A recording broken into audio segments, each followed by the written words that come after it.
Buenas gente, vamos allá con otro vídeo de la serie que estamos haciendo de los no secretos de cría.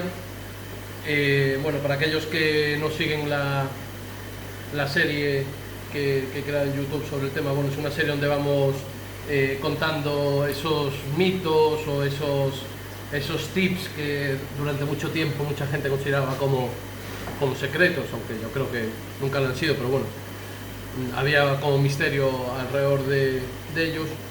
Y bueno, la idea de esta serie es ir contando pues esos no secretos, ¿no?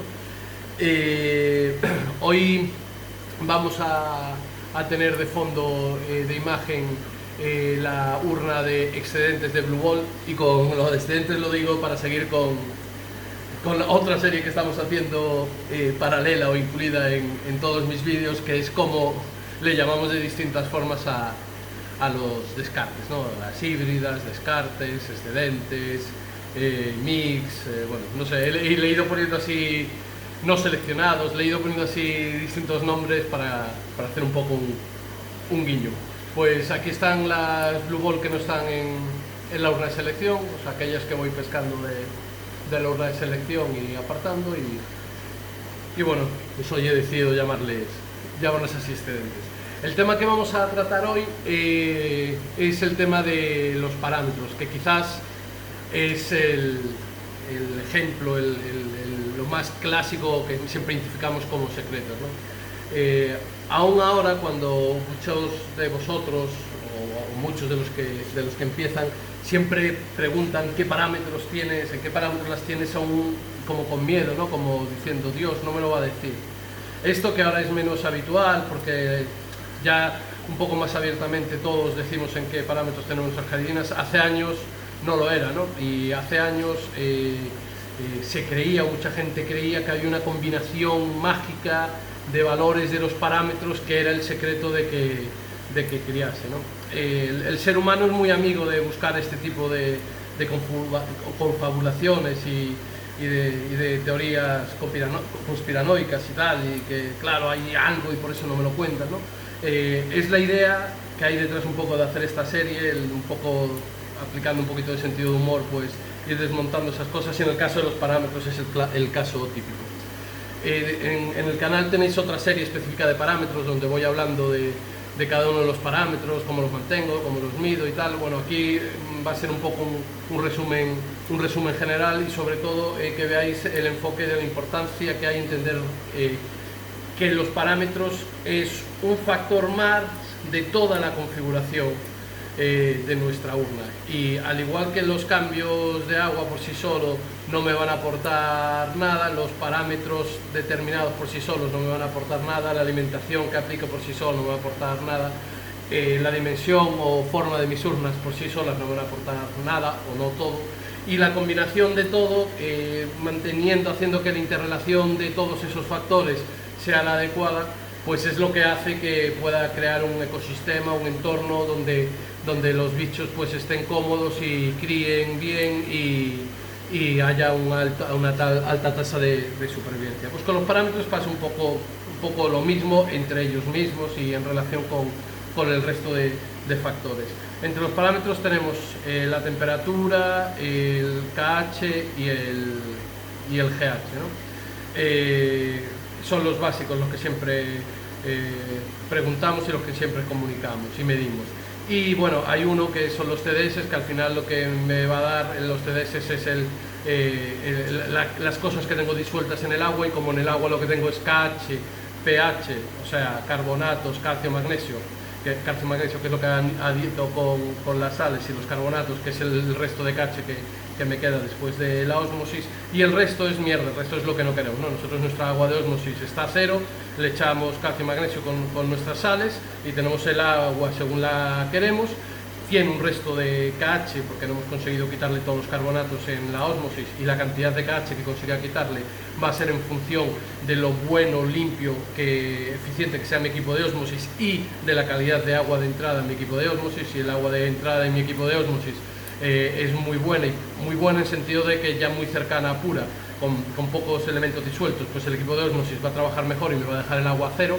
Si el agua pues tiene unos TDS muy altos, como sabemos, pues el agua va a salir peor y va a tener algo de KH. Pero bueno, al final, nuestro agua, cuando la vamos a echar al acuario, si hemos conseguido quitar casi todo el KH, lo que va a tener es GH exclusivamente, y después si volvemos a medir y medimos los ppm ahí con nuestro aparato de TDS, estoy midiendo GH puro, y si después me suben, pues me suben porque lo que ha habido es mierda, ¿vale? Pues el GH, que básicamente lo que nos da es la concentración de calcio y magnesio, es función, o sea, es directamente la cantidad de sales que le pongamos. Siempre se ha dicho que el parámetro de las caridinas, los parámetros de GH van entre 4 y 6, es lo normal, son parámetros de cría. Por debajo de 4 siguen crían muy bien, pero la densidad de color que tienen ya pierde mucho, y en GH es de 3, 3,5, 2,5, pues empiezan a salirnos muchos bichos con muchas transparencias, se pierde el negro y se difumina mucho a verde, el rojo se difumina mucho a naranja. La coloración no es adecuada. Yo nunca he hecho cría GH tan bajo intencionadamente, alguna vez por algún despiste he tenido alguna urna en GH bajos. Hay algún compañero que también, sin ser intencionadamente, el amigo Ricard, ha estado criando como un loco a GH bajos y tenía Galaxy Fishbone verdosas a montón. Se lo achacamos a ese GH. Entonces, bueno, el GH, rango de 4 a 6, menos de 4 tenemos muy poca pérdida de color, más de 6 absorben tanto, mis sensaciones que absorben tanto calcio y magnesio que el exoesqueleto se les hace muy gordo y le cuesta deshacerse de ellos. Hay variedades más delicadas, como he comentado, como las Taiwan, con lo cual esas variedades es mejor que el GH esté más cerca de 4 que de 6, porque como les cuesta más mudar, pues a más GH, más absorción, más les cuesta mudar. Y hay otras variedades que son más fuertes, como las Galaxy, que permiten, o todos los derivados de Tangerine, que permiten GHs más altos, ¿no? Yo, como tengo muchísimas variedades, pues he optado una estrategia de GHs bajos que me permite facilitar la muda en todos, aunque sacrifico, como hemos comentado muchas veces, la densidad de color. Aquellos que no mantengáis variedades más delicaditas, pues podéis tener unos GHs más cercanos a 6, 5, 5,5, incluso 6, y vais a ir bien, si no tenéis Taiwan o Pinto. Y aquellos que tenéis Taiwan y Pinto, pues es casi preferible que busquéis GHs más cercanos a 4. El otro factor del que se suele hablar es el pH, ¿no? El pH también en caridinas se dice que entre 4 y 6,5, 4,5 y 6,5, lo normal es tenerlo, yo lo que lo tengo es entre 5,5 y 6 más o menos, ¿vale? Yo inicialmente, cuando empecé en esto de la acuariofilia, y os pasaría a todos, y os pasa a todos, estaba continuamente obsesionado, tenéis un acuario y estaba continuamente obsesionado midiéndole los parámetros, porque quería que los parámetros fuesen los del libro, ¿no? Y estaba todo el tiempo ahí volviéndome loco, y claro, el medidor de pH no funcionaba bien, y alteraba y echaba, me cargaba absolutamente todos los bichos. Cuando seguí y dije, no, esto será cuestión de tener más acuarios, tal, monté un segundo acuario, estaba todo el día obsesionado con que los dos acuarios tuviesen los mismos parámetros. Cuando tuve 3, lo mismo. Llega un momento en que ya te das cuenta de que los parámetros básicamente van a estar estables. El GH va a estar estable porque siempre vas a echar las mismas sales, con lo cual si tú tienes tu proceso de cambios de agua bien controlado, con una báscula para mirar las sales que echas, y después compruebas con el medidor de ppm que cuadran las dos cosas, pues tu GH va a estar siempre bien. Y tu pH pasa algo parecido. El pH varía en una urna. En primer lugar, los medidores de pH, como ya hemos hablado en el vídeo específico de parámetros, los medidores de pH suelen ser todos muy chungos, a no ser que te gastes 30, 40, 50 euros para arriba, que empieza a haber cosas un poco más estables. Estos medidores de pH barateiros, barateiros es una palabra así gallega, son muy poco fiables, y las gotas son poco precisas. Entonces nos pasamos, y os pasáis mucho tiempo cuando empezamos con el pH, quiero subir el pH, quiero bajar el pH, yo os lo decía en el vídeo específico pH. El pH depende directamente del KH, ¿vale? En situación de oxigenación estable, el pH, su relación es directa con el KH, al mismo oxígeno, ¿no? Entonces, a más KH, más pH. Entonces, el KH me lo da mi equipo de ósmosis. Si mi equipo de ósmosis está funcionando bien y me está sacando el agua siempre a los mismos ppm, y estoy sacando el agua a 0, 1, 2 o 3, no tengo KH. Voy a tener KH por debajo de 0,5, y por lo tanto mi pH estándar, vamos a llamarle, va a ser menor de 0,5, va a ser el pH en el que están bien las caredinas, no tengo ningún problema, no tengo que romperme la cabeza. Está claro que ya sabéis que como hay dependencia de la oxigenación, si aumenta la oxigenación disminuye el CO2 y por lo tanto sube el KH. Entonces, y eso depende de la alimentación y también depende de si tengo plantas o no, porque las plantas, como sabéis, en su ciclo de fotosíntesis, pues durante la noche absorbe oxígeno y durante el día lo echa, ¿no? Y entonces esto afecta nuevamente al pH. Entonces, no hay que volverse tan majaras. Cuando hablamos de que las gambas quieren estabilidad de pH, es que no quieren cambios continuos, porque el cambio yo cuando encuentran un cambio muy grande de pH, lo que hacen es iniciar su proceso de muda. Entonces, pues claro, efectivamente, si les bajamos el pH de golpe, si yo tengo una urna donde tengo agua con carbonatos y de repente le hago un cambio grande y le meto agua sin carbonatos, va a bajar el pH, van a notar un cambio grande de pH y se van a poner a mudar, ¿no? Es uno de los factores que, igual que la temperatura y la presión, que incluso el entorno, el estrés, que generan pues que se inicie el proceso de muda. Y si eso lo estoy haciendo continuamente, hago que continuamente estén mudando y terminan muriéndose, ¿no? Entonces, cuando hablamos de estabilidad de pH, no nos referimos a que en nuestra propia urna tenga que estar el pH absolutamente estable. En mi urna no lo están. O sea, yo cuando ya dejé de medir los parámetros, porque ya me cansé de intentar mantenerlas todas con el pH bien y no sé qué, teniendo un equipo además de medida de pH, una sonda de JBL de estas de 90 euros para que fuese preciso. Cuando ya me cansé de hacer todo eso, pues empecé, os digo la verdad, empecé a criar mucho, porque en vez de perder el tiempo en preocuparme de cosas que realmente no tenían importancia, como es una mitificada estabilidad del pH, pues me preocupé en que los cambios de agua fuesen correctos, en que la alimentación fuese la adecuada y no tanto en ese tema. Entonces, el pH, sí, claro que es importante y claro que no debemos provocar grandes cambios, pero el pH, si tenemos agua de ósmosis, y la salida del aparato de osmosis está funcionando correctamente, el pH, y tenemos un sustrato activo que si tenemos un sustrato activo, el sustrato nos va a ayudar encima va a absorber parte de esos pocos carbonatos como nos deja el equipo de osmosis.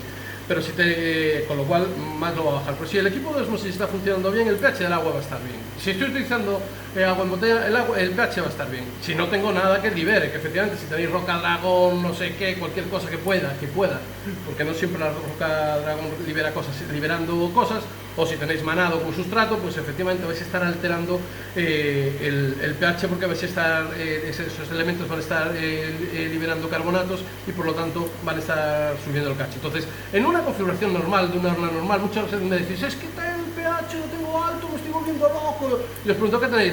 ¿Qué agua utilizáis? ¿Osmosis o bronchales? Imposible. ¿Y tenéis alguna ecuación? No, pues imposible, está mal el medidor. Y siempre decís que no, que es otro medidor, me compro otro medidor, no, estoy echando, no sé qué, estoy poniendo turbo para bajarlo. Siempre, me lo habéis dicho, muchos de vosotros os estaréis riendo al oírme porque muchos de vosotros me lo decís, ¿no? Y al final termináis a las 2 o 3 semanas diciendo, hostia Antonio, tenías razón, me compré las gotas de Salifer de KH y el KH está 0,3, conseguí unas gotas de pH nuevas y el pH está donde tiene que estar. Va a estar bien. Si queréis estar más tranquilos, como os digo en el vídeo relativo al parámetro de pH, si queréis estar más tranquilos, cogeros un test de KH, si el KH lo tenéis por debajo de 0,5, un test de precisión, ¿no? O haciendo con el doble cantidad, con los test menos precisos de JBL o de Sera o tal, con el doble cantidad de agua, pues conseguir precisión de 0,5, pues podéis intentar medir el KH con eso, o si no hay unas gotas de Salifer que te dan rango de 0,3, pues si queréis estar más tranquilos medís el KH y ya está, ¿no? Y después está el tercero de los parámetros, que es la temperatura, que esta sí es importante las caridinas, porque las caridinas a partir de 26 grados chungo. El nivel de oxígeno en el agua baja ya demasiado para ellas, las caridinas necesitan bastante nivel de oxigenación para estar cómodas, y por encima de 26 grados, si están un poco de tiempo, palman. Hay gente que dice, pero no estuvo a 26 y no se han muerto. Pues no, claro, aguantan un tiempo, ¿no? No sé cuánto tiempo tiene que estar el agua a 26 grados para que pierdan el nivel de oxigenación que ellas necesitan o que ellas empiecen ya a encontrarse mal, pero mi experiencia es que, pues eso, a partir de 2-3 días en 26 grados empiezan a sufrir, ¿no? Y estos son los 3 parámetros. Después, como os decía, hay más rollo en la relación entre los ppms, el GH y todo esto, que lo comento en los vídeos específicos y que podéis verlos ahí en la serie de parámetros. Pero sobre todo lo que tenéis que tener en cuenta es que no os volváis locos, que el pH, si el equipo de ósmosis está funcionando y no tenéis elementos que alimenten carbonatos en el acuario, va a estar bien. Aquellos que partan de aguas ácidas como yo y que el equipo de ósmosis se lo deje en 0,3, pues va a tener pHs que están más cercas a 5 seguramente que a 6. Aquellos que tenéis aguas un poco más básicas y que por lo tanto vuestro equipo de ósmosis no consigue quitar todos los carbonatos y los deja 0,5 o 0,6 de carbonatos, pues vais a tener un pH un poco más alto, pero es lo que tenéis, o sea, es así, no tenéis que volveros locos. Es el pH que os da la combinación de vuestro equipo de ósmosis con vuestra agua de vuestra ciudad. Y hay gente que dice, es que yo quiero tener el pH que yo quiero es de 5, ya, yo quiero ser rico, guapo y delgado, ¿no? Pero no es así. O sea, si vivo en Valencia o en Cataluña y tengo un agua pues bastante chunga, o estoy poniendo continuamente, cambiando membranas y poniendo resinas y que las resinas están perfectas, o bajar de pH 5,5 es prácticamente imposible. Y el GH, como os decía, para resumir un poco, es la cantidad de sales que pongamos. Si seguimos la recomendación del fabricante, haciendo una regla de 3, como decía el otro día que me enfadé un poco por error el compañero Alfonso, pues haciendo una regla de 3 con las instrucciones que os ponen las sales, pues podéis calcular cuál es el GH, cuántos sales, qué peso de sales tenéis que poner para tener un GH determinado. Y el GH, como os digo, lo que va a decir es a GH más bajo, más fácil, más cría, peor calor, como estamos viendo en muchos de los vídeos. A GH más alto, hay especies que les cuesta más mudar y por lo tanto más complicado criar, pero tengo mejor color. Vale, bueno, ahora, ladrillazo de 17 minutos, hoy me he puesto ciego. Espero que os haya aportado e insisto, hay 3 vídeos de 10 minutos cada uno, o 4, sobre estos temas en la serie de parámetros, una serie en el canal que es de parámetros, donde lo explico un poquito más en detalle. Pero bueno, conclusión final, lo de los parámetros no es un secreto, no es una combinación mágica de números que hace que todo funcione. Los parámetros que tenéis que tener son aquellos que podéis tener, y aquellos que podéis tener, los parámetros que tenéis que tener respetando el rango de vuestras caridinas, ¿no? el rango de las caridinas, pues son aquellos que os permite vuestro agua. Entonces, olvidaros de intentar buscar parámetros a las que vuestro agua os va a arruinar si intentáis llevarlo. Vale, venga, un abrazo, gente.